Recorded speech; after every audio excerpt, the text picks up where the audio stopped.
Murakoze nyakubahwa Perezida wa Repubulika. Amazina nitwa Ndarutse Merci, nkaba ndi rwiyemezamirimo ukomeye cyane. Ntago ndanguza cyangwa ndangure, ahubwo ndasetsa.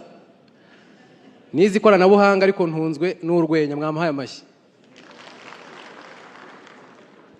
Twatangiye platform cyangwa se urubuga ruhuza abakunda gusetsa, abazi gusetsa n'abakunda guseka, aho abaseka bishyura, abasetsa bakishyurwa, twe turasetsa tukanasora binyuze mu rwenya.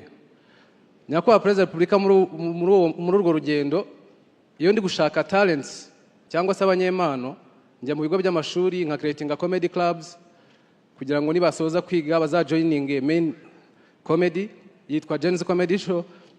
Nasabaga Ministeri y'Uburezi n'igitekerezo ko impano z'abana b'Abanyarwanda zishyigikiwe guhera mu mashuri matoya zikazamuka mu mashuri makuru, byaba byatangiye gufata irange cyangwa se umurongo ku buryo basoza batangira kubibyazamo amafaranga.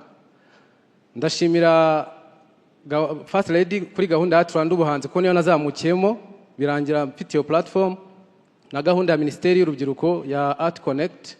Muri Youth Connect bongeyemo igisate cy'ubuhanzi. Amafaranga ya mbere ni ngewe wayatsindiye, mu mpamashyi kuko rwose birakomeye cyane. Gusetsa abantu ntago biba byoroshye. Nyakubahwa Perezida wa Repubulika, ndashimira umujyi wa Kigali. Muri gahunda z'umujyi natwe turimo, ubundi tumenyereye ko muri gahunda z'umujyi haba harimo siporo rusange, umuganda rusange, ubu twongeyemo ni seka rusange, aho abanyamujyi bahura bagaseka rwose kabiri mu kwezi. Nyakubahwa Perezida wa Repubulika, izo gahunda zose wagiye uzitabira, nashakaga kugutumira muri gahunda y'iseka rusange, natwe ukazatugeraho. Murakoze kandi tuzagusetsa ivumbi ritumuke. Merci, urakoze. Ndabona byanatangiye.